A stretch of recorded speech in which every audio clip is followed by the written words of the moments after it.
Hello everyone, welcome back to our channel. आज की कहानी मेरी नन्ही सी आद्या, अगस्त्या और उनके प्यारे प्यारे दोस्तों के लिए।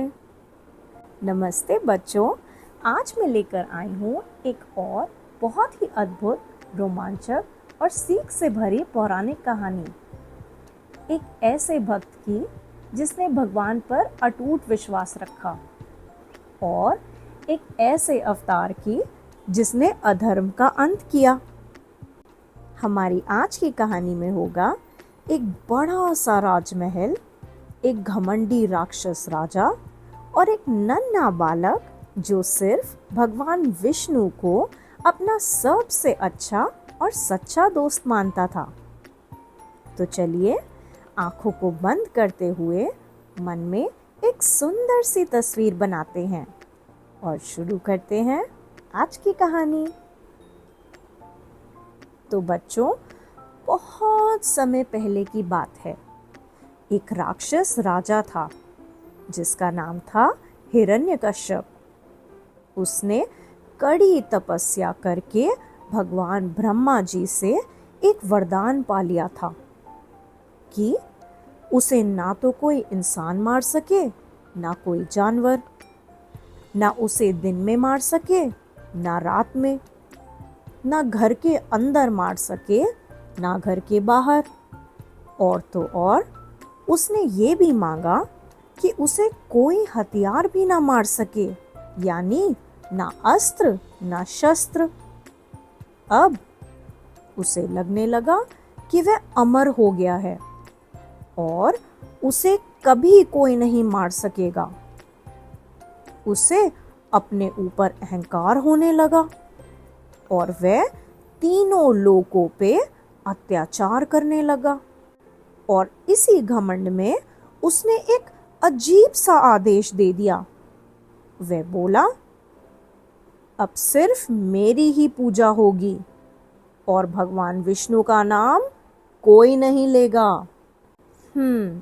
बच्चों, इसी राक्षस राजा हिरण्यकश्यप का एक छोटा बेटा था जिसका नाम था प्रहलाद। एक छोटा सा बच्चा, पर प्रहलाद बहुत ही बड़ा भक्त था। वह हर समय भगवान विष्णु का ही नाम जपता रहता था। राजा हिरण्यकश्यप को यह बिल्कुल बर्दाश्त नहीं था और एक दिन जब प्रहलाद भगवान विष्णु का नाम जप रहे थे, राजा हिरण्यकश्यप जोर से चिल्लाए और ऊंचे स्वर में बोले, मेरा ही बेटा मेरी ही आज्ञा नहीं मान रहा है, इसकी सजा तो इसको जरूर मिलेगी। कठोर और घमंडी राजा हिरण्यकश्यप ने प्रहलाद को मारने का आदेश सुना दिया। नन्हे प्रहलाद को कई बार मारने का प्रयास किया गया, पर हर बार श्री हरि यानी विष्णु भगवान की कृपा से सारे प्रयास असफल होते चले गए। राजा ने सिपाहियों को बुलाया और कहा, इसे पहाड़ से नीचे फेंको। लेकिन प्रहलाद को कुछ नहीं हुआ। फिर उन्होंने कहा, इसे जंगली हाथियों के सामने डाल दो। लेकिन जैसे ही प्रहलाद को जंगली हाथियों के सामने लाए, हाथी भी शांत हो गए। बहुत गुस्से में आते हुए राजा हिरण्यकश्यप फिर बोले, इसे जहर दे दो। अब जैसे ही प्रहलाद की ओर जहर को बढ़ाया गया, वह जहर भी अमृत बन गया। मतलब हर बार भगवान विष्णु ने अपने सच्चे भक्त की पूरी तरह से रक्षा की। फिर एक दिन राजा ने गुस्से में प्रहलाद से कहा, तू कहता है तेरा भगवान हर जगह है, बता क्या वो इस महल में, क्या वो इस खंबे में भी है? प्रहलाद ने निडर होकर कहा, हाँ पिताजी, भगवान तो हर जगह है। तभी राजा हिरण्यकश्यप ने गुस्से में अपनी तलवार उठाई और खंबे पर जोर से वार किया। खंबा टूट गया और तभी उसमें से निकले भगवान विष्णु के चमत्कारी अवतार भगवान नरसिंह। उनका शरीर आधा सिंह यानी आधा शेर और आधा इंसान था। आंखें आग सी जल रही थीं, बाल पूरी तरह बिखरे हुए थे और नाखून इतने तेज जैसे बिजली की धार। बच्चों, ध्यान से सुनो, ये कोई साधारण रूप नहीं था। ये तो थे भगवान विष्णु के ही एक रूप, नरसिंह अवतार। जब भी संसार में अधर्म बढ़ता है, भगवान विष्णु किसी न किसी रूप में अवश्य आते हैं।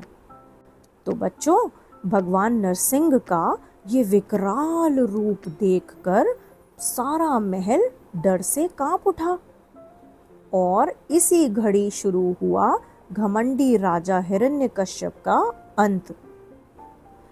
भगवान नरसिंह ने राक्षस राजा को महल की दहलीज यानी चौखट पर पकड़ा।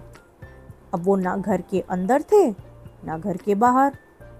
उन्होंने उसे शाम के वक्त पकड़ा, तो ना था वो दिन और ना थी वो रात।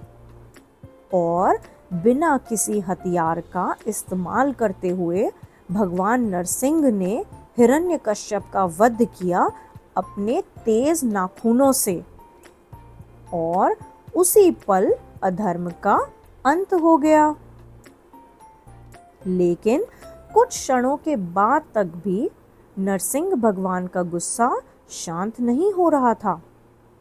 उनका ये विराट रूप देखते हुए सभी लोग, सभी देवतागण डर रहे थे।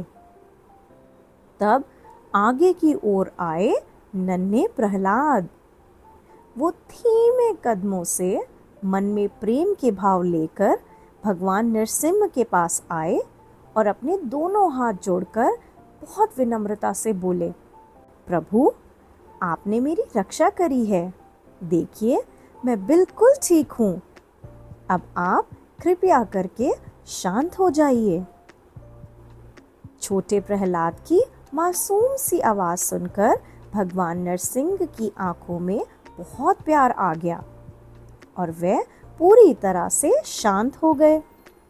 उन्होंने नन्हे प्रहलाद को अपनी गोद में उठाया, अपने गले से लगाया और ढेर सारे आशीर्वाद दिए।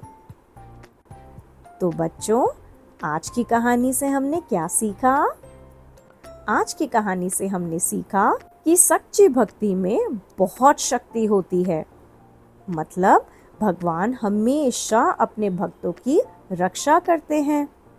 हमने ये भी सीखा कि अहंकार का अंत तो निश्चित होता है और सच्चाई, विश्वास और प्रेम इस संसार में सबसे महान होते हैं। तो मेरी नन्ही सी आत्या, अगस्त्या और उनके प्यारे प्यारे दोस्तों, कैसी लगी आज की कहानी? हम फिर मिलेंगे एक और नई कहानी के साथ। तब तक के लिए बहुत खुश रहिए, सच्चे बनिए और सबसे खूब प्रेम करिए। और मेरे साथ बोलिए, नरसिंह भगवान की जय। जय श्री हरि।